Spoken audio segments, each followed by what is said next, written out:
Hello guys, welcome to Upastapana YouTube channel. This is Muralidhar Jadi.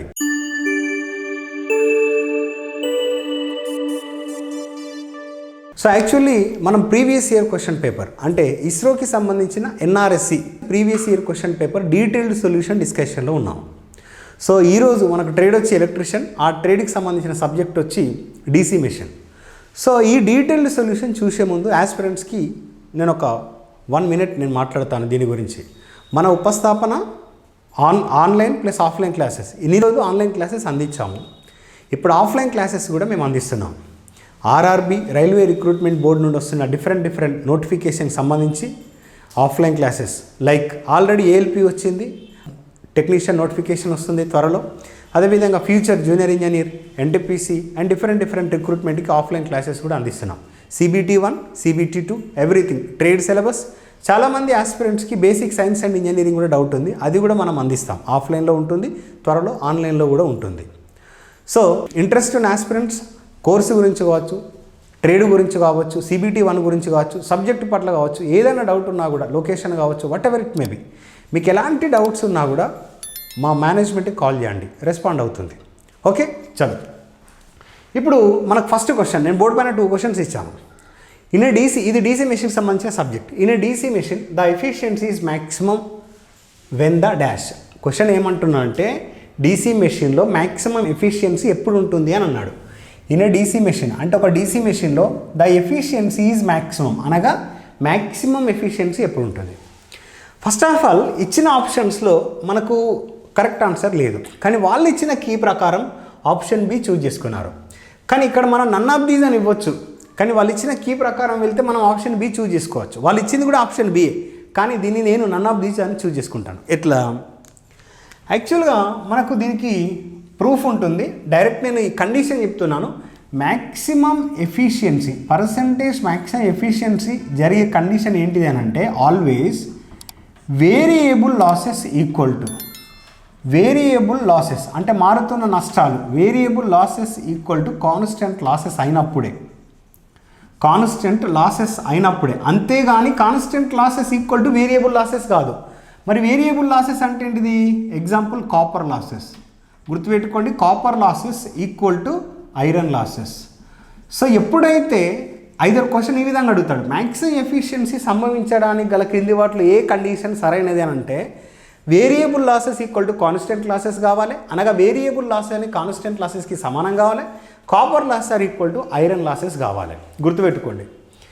So అయితే ఇదని అడుగుతాడు. So copper లాసెస్ని WCUతో చూపిస్తాం, are WCతో చూపిస్తాం, ఇదేమో WIతో చూపిస్తాం. మరి టోటల్ లాసెస్ మెషిన్లో ఏముంటున్నాయి అని అంటే copper losses plus iron losses. మరి గమనించండి, మ్యాక్సిమం ఎఫిషియన్సీ దగ్గర copper losses equal to iron losses కదా, నేను కాపర్ లాసెస్ ప్లేస్లో ఐరన్ లాసెస్ ప్రతిక్షేపించవచ్చు కదా. So WI. సో ఇప్పుడు నాకు టోటల్ లాసెస్ ఏంటిది? 2 times of WI. Therefore total losses at maximum efficiency 2 times of iron losses అంటే రెండింతలకు సమానం, ఐరన్ లాసెస్కి రెండింతలకు సమానం. అంటే పాయింట్ ఏంది అని అంటే మ్యాక్సిమం ఎఫిషియన్సీ సంభవించాలి అని అంటే డీసీ మెషిన్స్లో వేరియబుల్ లాసెస్ అనేటిది కాన్స్టెంట్ లాసెస్కి సమానం. అంటే variable losses are equal to constant losses, that is nothing but copper losses are equal to iron losses. So ఇక్కడ మనకు మ్యాక్సిమం ఎఫిషియన్సీ దగ్గర టోటల్ లాసెస్ ఏంది అని అంటే 2 times of ఐరన్ లాసెస్. మరి నార్మల్గా మ్యాక్సిమం ఎఫిషియన్సీ కాకుండా టోటల్ లాసెస్ ఏంటిది అని అంటే sum of iron losses plus copper losses, both are different. అడిగింది మ్యాక్సిమం ఎఫిషియన్సీ దగ్గర టోటల్ లాసెసా లేకుంటే నార్మల్గా టోటల్ లాసెస్ అడుగుతున్నాడా, ఈ రెండు మీరు గుర్తుపెట్టుకోవాలి. ఓకే, దీన్ని బట్టి యాక్చువల్గా మీరైతే ఇది చూజ్ చేసుకోండి. ఇక్కడ మన constant loss equal to variable loss ఇచ్చాడు, సో నేనైతే ఆప్షన్ డి చూజ్ చేసుకుంటా. సో సబ్జెక్ట్ ప్రకారం మనం వెళ్దాం. సో దాన్ని మనం ఒకవేళ ఫర్దర్గా మనం రిక్రూట్మెంట్ నుండి మనం ఎవ్రీ రిక్రూట్మెంట్ని మనం ఫాలో అవుతున్నాం కాబట్టి కీ ఇచ్చిన తర్వాత కూడా, కీ జనరేట్ అయిన తర్వాత కూడా మనం ఆబ్జెక్ట్స్గా సబ్మిట్ చేస్తాం. ఓకే, మీరేం వరి కావద్దు. So second question, in a 4-pole DC machine అంటే ఇది కూడా డీసీ మెషిన్. చూడండి, all DC machine questions are అంటే గ్రూప్ టుగెదర్ 4 pole, 4 pole ఉన్నాయి అంటే డీసీ మెషిన్లో. సో ఎప్పుడైనా మీరు డీసీ మెషిన్ తీసుకున్నప్పుడు, ఏ మెషిన్ తీసుకున్నప్పుడు కూడా 4 pole ఉన్నప్పుడు ఒక నార్త్ సౌత్ ఈ విధంగా ఆల్టర్నేటివ్లో అంటే ఆల్టర్నేట్ అవుతూ ఉంటాయి అన్నట్టు. అంతేగాని ఎప్పుడు కూడా నార్త్ పోల్స్ అయిపోయినాక సౌత్ పోల్స్ రావు, రెండు నార్త్ పోల్స్ వచ్చినాక రెండు సౌత్ పోల్స్ రావు, గుర్తుపెట్టుకోండి. So that is what alternate poles are north and south, లేదంటే alternate poles are south and north. So ఈ విధంగా ఆప్షన్ ఏ అని మనం టిక్ చేయొచ్చు. రైట్. థర్డ్ క్వశ్చన్ చూడండి. Third question in DC generator mention చేశాడండి. డీసీ జనరేటర్లో current to the external circuit, అంటే మనం ఎక్స్టర్నల్ సర్క్యూట్కి current pass చేపిస్తున్నాం. From armature circuit, అంటే డీసీ జనరేటర్లో ఆర్మేచర్ సర్క్యూట్ నుండి ఎక్స్టర్నల్ సర్క్యూట్కి కరెంట్ దేని ద్వారా ఇస్తున్నాము, ఇదొకటి. అంటే డీసీ జనరేటర్ నుండి ఎక్స్టర్నల్ సర్క్యూట్కి కరెంట్ దేని ద్వారా ఇస్తున్నాం. ఒకవేళ ఇది మోటార్ అయితే అంటే మనం ఇచ్చే సప్లై ఆర్మేచర్కి, బయట నుండి సప్లై అనేది ఆర్మేచర్కి దేని ద్వారా ఇస్తున్నాం. ఈ రెండింటికి ఒకటే ఆన్సర్, కమ్యూటేటర్ సెగ్మెంట్. గుర్తుపెట్టుకోండి, కమ్యూటేటర్ డీసీ మెషిన్స్లో కమ్యూటేటర్ కీ రోల్ ప్లే చేస్తుంది, చాలా ఇంపార్టెంట్. సో నెక్స్ట్ క్వశ్చన్ చూడండి, the material used for commutator brushes. So ఇక్కడ అడిగింది కమ్యూటేటర్ కాదండి, కమ్యూటేటర్ బ్రషెస్. యాక్చువల్గా కమ్యూటేటర్ అనేది hard drawn material, hard drawn copper గుర్తుపెట్టుకోండి, హార్డ్ డ్రాన్ కాపర్తో మనం తయారు చేస్తున్నాం కమ్యూటేటర్కి సంబంధించిన క్వశ్చన్ చూడండి. మెటీరియల్ ఫర్ కమ్యూటేటర్ బ్రషెస్ అంటే brushes are made up of carbon. So కానీ brushes are made up of carbon, కానీ అక్కడ అడిగింది ఏంటిది, కమ్యూటేటర్ బ్రషెస్ ఏంటిది అన్నట్టు ఇండైరెక్ట్గా. So option B is correct answer. Option D కాదండి, కమ్యూటేటర్ అడిగినప్పుడు మాత్రం హార్డ్ డ్రాన్ కాపర్. ఎందుకంటే in order to avoid the, అది ఎప్పటికీ రొటేట్ అవుతూ ఉంటుంది కాబట్టి in order to avoid the wear and tear, అంటే తరుగుదలని తగ్గించడానికి మనం ఈ హార్డ్ డ్రాన్ కాపర్ని మనం యూజ్ చేస్తున్నాం. కాబట్టి ఇక్కడ ఆన్సర్ ఏంది, carbon. So option B is correct answer. So board పైన నేను 2 క్వశ్చన్స్ ఇచ్చాను. 5th question, look at 5th question. In DC series motor ఏమన్నారు, డీసీ సిరీస్ మోటార్ అంట. ఒక డీసీ సిరీస్ మోటార్లో అడిగింది మోటారా జనరేటరా, మోటార్. ఐడెంటిఫై చేయాలి మీరు, ఇది నోటీస్ చేయాలి. అడిగింది మోటారా జనరేటరా, మోటార్. మరి ఆ మోటార్లో ఏది సిరీసా ఏంటిది, సిరీస్. ఇఫ్ ఆర్మేచర్ కరెంట్ ఇది రెడ్యూస్డ్ బై 50%.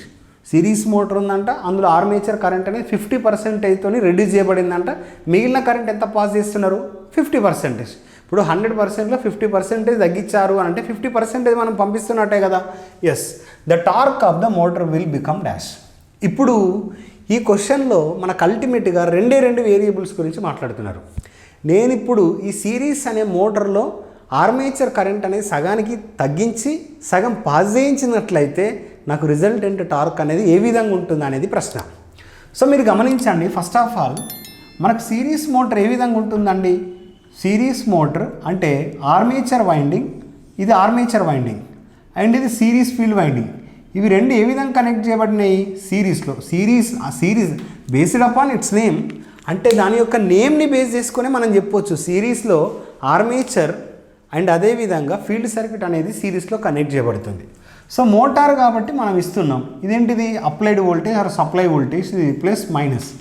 సో ఇప్పుడు సేమ్ కరెంట్ ఫ్లో అవుతుంది, there is no change in the current. మరి ఇక్కడ దీని ద్వారా ఫ్లో అయ్యే కరెంట్ ఫీల్డ్ కరెంట్, దీని ద్వారా ఫ్లో అయ్యే కరెంట్ ఫీల్డ్. యాక్చువల్గా ఏంటిది, torque is directly proportional to if into armature current. కానీ ఇక్కడ రెండు, అంటే ఇది లోడ్ కరెంట్, దీని ద్వారా ఫ్లో అయ్యే కరెంట్ ఐఎఫ్ కరెంట్, దీని ద్వారా ఫ్లో అయ్యే కరెంట్ ఐఏ కరెంట్. అంటే దాని మీనింగ్ ఏంటిది, field current equal to armature current. నేను ఇట్లా రాయొచ్చా. So directly proportional to IA into IA అంటే ఏంటిది, torque is directly proportional to square of the armature current. ఇది మనకు తెలుసు. సో ఎవరైతే కోర్సు తీసుకున్నారో ఆ కోర్సులో మనం క్లియర్గా ఎక్స్ప్లెయిన్ చేశాం. సో ఇక్కడ మన యూట్యూబ్ ఛానల్లో కొందరు స్టూడెంట్స్ బిగినర్స్ ఉంటారు కాబట్టి వాళ్ళ కోసం మనం డీటెయిల్ అనాలిసిస్ ఇస్తున్నాం. కాబట్టి మనం ఇప్పుడు ఫైనల్గా ఏం చేసినాం, వాడు మాట్లాడుతున్న టార్క్కి ఆర్మేచర్ కరెంట్కి సంబంధంగా అనుకున్నాం. ఆర్మేచర్ కరెంట్కి టార్క్కి సంబంధం ఏంది, torque directly proportional to armature current. కానీ షంట్ మోటార్లో మీరు చూస్తే టార్క్కి ఆర్మేచర్ కరెంట్కి సంబంధం ఏంది, torque directly proportional to only armature current. గుర్తుపెట్టుకోండి, అడిగింది సిరీస్ మోటార్ షంట్ మోటార్. మీరు ఫస్ట్ ఆఫ్ ఆల్ ఇది నోటీస్ చేయాలి అండ్ ఎంత కరెంట్ తగ్గించాడు. మరి ఇప్పుడు సపోజ్ ఇప్పుడు నాకు ఇక్కడ టార్క్ ఈజ్ డైరెక్ట్లీ ప్రపోర్షనల్, ఎంత కరెంట్ తగ్గించాడు 1/2 కాబట్టి మనం ఎంత పంపిస్తున్నాం 1/2 పంపిస్తున్నాం, మిగిలింది 1/2 కాబట్టి 1/2 హోల్ స్క్వేర్ అంటే 1/4. అంటే నీకు మిగిలింది ఎంత టార్క్ ఉంది 1/4 అంటే only 25% of torque is present. అర్థమవుతుందా? 1/4 అంటే ఎంత? 25. అంతేగాని T2/T1 ఈక్వల్ టు I2/I1 ఇలాంటివి ఏదు. డైరెక్ట్ మనం చెప్పొచ్చు ఏం రిలేషన్ ఉంది టార్క్కి ఆర్మేచర్ కరెంట్కి. సో 1/2 తగ్గించాడు కాబట్టి లెఫ్ట్ ఓవర్ 1/2, 1/2 హోల్ స్క్వేర్ ఇస్తే 1/4, 1/4 ఈ నథింగ్ బట్ 25%. కానీ క్వశ్చన్లు ఏం అడిగిండు? టార్క్ విల్ బికమ్ అన్నాడు. కానీ క్వశ్చన్ ఈ విధంగా కూడా అడిగే ఛాన్స్ ఉంటుంది. మొత్తం రిజల్టెంట్ టార్క్ వచ్చింది 25%.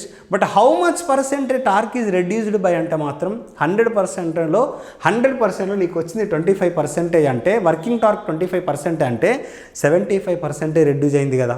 కానీ నేను అడిగింది how much torque will become if current is reduced by 50%. So 25%. ఇదే క్వశ్చన్ని how much torque is reduced by అని అంటే 75% వస్తుంది. కేర్ఫుల్గా క్వశ్చన్ మీనింగ్ చాలా ఇంపార్టెంట్. క్వశ్చన్ మీనింగ్ కనుక అర్థమైతే మీరు క్వశ్చన్ని ఆన్సర్ అక్యురేట్గా చేయగలుగుతారు. So next question, in shunt wound motor speed of the motor decreases with. First of all shunt మోటార్లో స్పీడ్ అనేది ఏ విధంగా డిక్రీజ్ చేయబడుతుంది? సో డెడ్లీ మనం చెప్పొచ్చు అసలు డజ్ నాట్ డిక్రీజ్. ఎందుకు does not decrease? First of all చూడండి, మనకు ఈఎంఎఫ్ ఈక్వేషన్ అంటే మోటార్లో EMF equal to πZN/60 × P/A. So యాక్చువల్గా ఇది ఏంటిది? మోటార్ అని మెన్షన్ చేశారు. మోటార్కి వోల్టేజ్ ఈఎంఎఫ్ ఈక్వేషన్ తీసుకుంటే V = EB + IARA. From this equation I can write EB = V - IARA. మరి ఈ IARA డ్రాప్ని నెగ్లెక్ట్ చేయడం వల్ల EB is almost equal to voltage. So ఇప్పుడు నేను ఈక్వేషన్ ఈ విధంగా రాస్తా. ఇది V. సో ఇప్పుడు ఇది V కదా, V is directly proportional to π × N. అంటే ఇది ఒక కాన్స్టెంట్, దీన్ని నేను కాన్స్టెంట్గా తీసుకుంటా, దీన్ని కాన్స్టెంట్గా తీసుకుంటా.